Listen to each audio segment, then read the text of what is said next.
Hi everyone, my name is Charlotte. Thank you for joining us and showing an interest in my project. I will be sharing my study where we looked at the mental health benefits of animal-assisted therapy with non-traditional animals on trainee counsellors and trainee mental health professionals. My study is called Alpaca Your Worries Away, Mental Health Benefits of Watching Camelids. So a little about me. I'm now completing the MSc Counselling course at Bangor University. I have a background in mental health support and education, with previous experience of support work, specialist mentoring for disabled university students, and a degree in childhood and youth studies. I am and always have been an animal lover, and in the past couple of years have become an owner of 5 pet alpacas. After volunteering at an equine-assisted therapeutic centre, I became really interested in combining my love for animals and mental health support. I have taken various courses in the likes of animal-assisted therapy, care farming, and last year I trained specifically in camelid-assisted therapy. I noticed, however, that there's very limited research on the benefits of involving animals in therapy that are not traditionally used, including alpacas. I have noticed how animal-assisted therapy is often more accessible for those who find more traditional therapies uncomfortable or difficult, and have been interested in looking at what aspects of it make it more accessible. And here is a clip of me with one of my boys, Crunchy. He's extremely cheeky.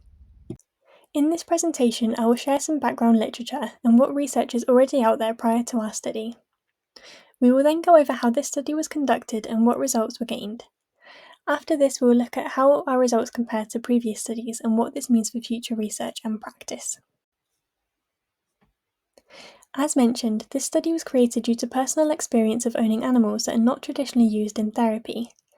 As a trainee counsellor myself, I was aware of the increased risk of burnout and vicarious trauma, which is echoed in existing literature. I noticed in my personal life how spending time with the alpacas helped to clear my mind and has been a comforting activity for me. Previous research has identified self-care as being a protecting factor against stress, anxiety, burnout, and vicarious trauma. Martinez et al. Defined self-care as the ability to care for oneself through awareness, self-control, and self-reliance in order to achieve, maintain, or promote optimal health and well-being. However, a study in 2011 identified that almost half of trainee counsellors found their training offered no focus on self-care or wellness, despite that self-care is greatly acknowledged as a protective factor against burnout. It appears that many trainee counsellors and mental health practitioners are aware of the benefits of self-care, but pre-existing research shows that it is often difficult to know how to implement a self-care routine. It's been found that task-focused self-care activities appear to be one of the most effective methods of self-care. This might involve activities with a specific focus, like gardening or being outdoors for a specified length of time. There has been recognition of how interacting with the natural environment can be a beneficial form of self-care. In 1984, Wilson coined the biophilia theory, which describes a human's innate desire to be close to nature.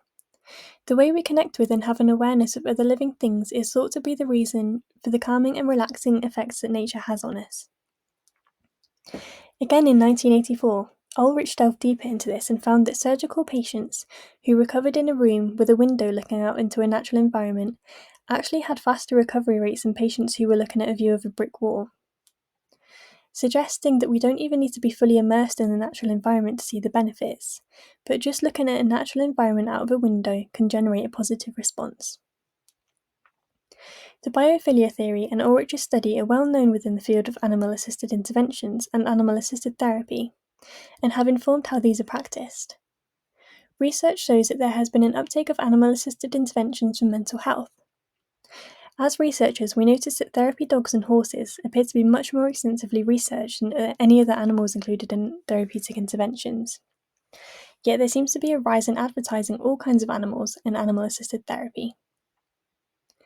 We wanted to take a look at this to gain an understanding of the effect of observing animals. Are there any differences between more traditional therapy animals compared to non-traditional therapy animals? And how can this inform future practice? Here are the boys here again.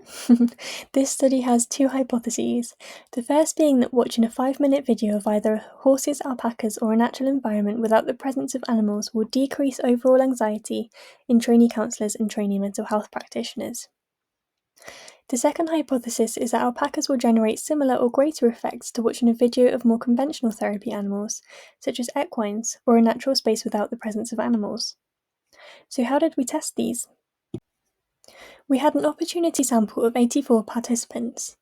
All of our participants were studying a practitioner-level counselling or related mental health practitioner-level course in the UK. All participants were over 18 years old and there was no exclusion criteria relating to gender, ethnicity or nationality. However, participants who were not studying a practitioner-level course or did not have a placement option integrated into the course were excluded. Recruitment included advertising through social media and Bangor University's School of Psychology and Sports Science Participation Panel, or SONA. We also contacted various teaching staff at UK universities and colleges to share our study, and the participants who signed up via SONA received 2 credits for taking part. The study adopted a 2x3 mixed measures design. The first within-subject independent variable was time, meaning we measured the participants' anxiety levels before and after the intervention. The second between subjects independent variable was our video intervention. There were 3 options of video, so the horses, alpacas, and an empty field. The participants were all randomly assigned which video to watch. The dependent variable was the participant's level of anxiety, so this is what we were measuring. And anxiety levels were measured using the current anxiety level measure, or the CALM questionnaire. We adapted the questionnaire to 12 questions compared to the original 16 for clarity. Each of these questions were measured on a 5-point Likert scale, ranging from 1 to 5, 1 meaning not at all and 5 meaning extremely. In order to collect the data, we used software called SciToolkit. This allowed us to also distribute the information sheet, consent form, the measure, video interventions, and debrief statement all in one go. This helped us to ensure that our participants were able to give informed consent, and the participants were also given our contact details for if they wanted to contact us with questions or concerns. We also ensured the ethics of the study. In order to conduct this study, our proposal was approved by the Bangor University Ethics Panel. In order to get approval, we ensured that participants would be provided with the information sheet to ensure they knew exactly what would happen when they participated. Information was also given around data protection and confidentiality guidelines, and participants were also signposted to further support if required, but it was anticipated that there would be little to no risk of distress caused by this study. Participants were also informed that they could withdraw from the study at any point, whether it was during or after submitting their responses. We did also consider the ethics of including the animals, which was part of the reason for deciding to go with an online study, to reduce any distress to the animals. Here are the screenshots of the videos used. If you'd like to view the full videos, these are on the Bangor University MSc Counselling YouTube channel. As you can see here, we have the nature video on the top left, alpacas on the top right, and the horses on the bottom left. Each video is 5 minutes long, with no sound and no camera movement in order to keep consistency. The participants were invited to complete the questionnaire before and after watching one of these videos, and then also invited to provide further feedback in writing if desired. When we closed our data collection, we had collected 84 responses from our participants. We then reviewed these in order to clean the data, considering our exclusion criteria. As you can see, we had quite a few responses who did not fit our criteria. 9 responses were deleted due to the participant being under the age of 18. 33 were deleted due to not meeting the criteria of being a trainee counsellor or mental health practitioner. 14 were deleted for incomplete datasets, so they might have completed the first questionnaire but then not the second. And 10 more were deleted because their course did not provide a placement opportunity. This left us with 18 responses to analyse. Of these 18 responses, 8 participants were assigned to the alpaca video, 6 had the nature video, and 4 had watched a horse video. So here are the results of our study.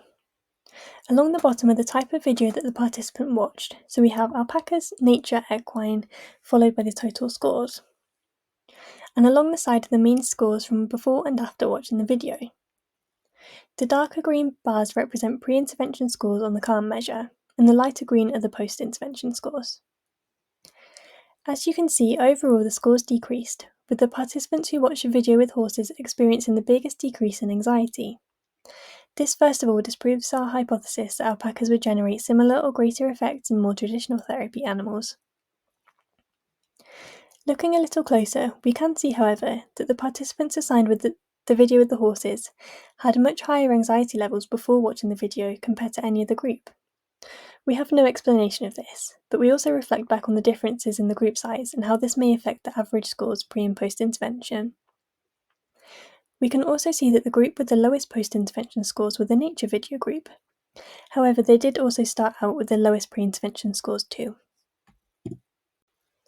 Once we looked at the group and overall scores, we input the data into SPSS. We wanted to see if there was any significant difference in anxiety levels pre- and post-intervention. We found that overall, considering the intervention as a whole, there was a significant decrease in the before and after measures of anxiety. This tells us that if the study was to be repeated, there is some likelihood that the same results would happen again. However, when looking at each individual group, there was no significant difference in the before and after scores. This tells us that our results may have been more due to chance, rather than for a specific reason, such as the type of animal. This reiterates that our hypothesis that the alpacas would generate similar or greater effects than more traditional therapy animals, such as horses, was disproved by this study. On the other hand, the significant difference in the overall scores does provide some evidence towards our hypothesis that watching a 5-minute video of either horses, alpacas, or nature would decrease anxiety levels in participants. So what does all of this mean? Considering that it didn't appear to matter which video the participant watched, we wondered if the natural environment was enough on its own, with or without the expectation of observing an animal, to reduce anxiety. Looking back to Ulrich's study with the recovery rates of surgical patients, it may suggest that simply being able to see a natural environment is beneficial for health. We do note that our study is not the first to look at the health and well-being impact of watching animal and nature-based videos. A study by Levan et al. In 2023 involved university students watching a video of either a dog, puppy, nature, without animals, and a completely blank screen. They found that the puppy gave the greatest relaxation effects compared to all other video types, and the video of the blank screen actually increased anxiety. This differs from our results and may suggest that the type of animal may be important to some students, and is potentially down to personal preference. As mentioned before, we did also invite the participants to give further information. It was interesting to see that most of the feedback provided was linked to the weather depicted in the videos. If we look back at our screenshots, we can see that the skies were pretty grey in the alpaca and horse videos. One participant fed back that they would have enjoyed the video more if it had a blue sky. Another said they would have felt happier if it wasn't so gloomy in the video. In the nature video, so the top left one, you can see that the sun's peeking out in the corner there, and it was interesting to see that none of the participants who watched this video mentioned the weather at all. This helps to inform us that for trainee counsellors and mental health practitioners, the wider environmental factors in the video is important to consider when designing therapeutic interventions. So now that we've looked at the content of our videos and how this impacted practitioner anxiety, I wanted to look at how this informed self-care practices. We wondered if the reduction in anxiety was related more to the content of the videos, or was it more to do with the process, or a mix of both? Hunter and Wu state that taking breaks and taking part in low-demand activities can support recovery from stress and reduce the risk of burnout. In a study by Kogan et al. In 2018, it was found that when incorporating short animal videos into lectures, veterinary students' mood was increased, and understanding and interest in lecture content was also increased. We also considered that inviting the participants to self-report their anxiety levels before and after watching the video may have played a role. By bringing the participants' current anxiety levels into awareness, it may have encouraged them to try and change their current feelings. As well as this, we assumed that the participant would be sat in a relaxed position whilst watching the video. We do not know if they engaged in any other activity to try and reduce their anxiety once they became aware of it, such as breathing exercise or other grounding techniques. Danes et al. Would consider this as a result of self-care, suggesting that if trainee counsellors and trainee mental health practitioners are able to use anxiety management techniques and are prompted to do so during a break, whether they're watching an animal or nature video or not, this could encourage a more relaxed, focused, and motivating study or workplace. Whilst we have been able to learn a lot from our study and bring together some key pieces of research to understand our own results, we do acknowledge that there were some limits to our study. As you may have noticed, we had to delete a lot of data due to many of our participants not reaching the inclusion criteria. A larger sample size may provide us with more accurate results and also help to balance out the separate group sizes, which may also increase the generalizability and accuracy of our results. We also recognise that our study was created due to personal interest, which could have created researcher bias. We carefully considered how to design our study to reduce this as much as possible. For example, inviting the participants to self-report, collecting quantitative data, and having the study online. As we recruited some of our participants through Sona, it's possible that some participants knew of the researchers' interest in the animals involved, which could have steered the results. Our study only used a count measurement to identify the participants' current anxiety levels. Similar studies on other populations have looked at other factors, including cognitive ability, using other measurements. Anxiety is often a key factor of burnout, and we struggle to find any other questionnaire that looked at participants' current state, rather than ones that looked at the past 2 weeks, for example. Future studies may prefer to measure mood or levels of burnout. We had considered that conducting our study online may be a limitation, as we had originally planned to run the study in person.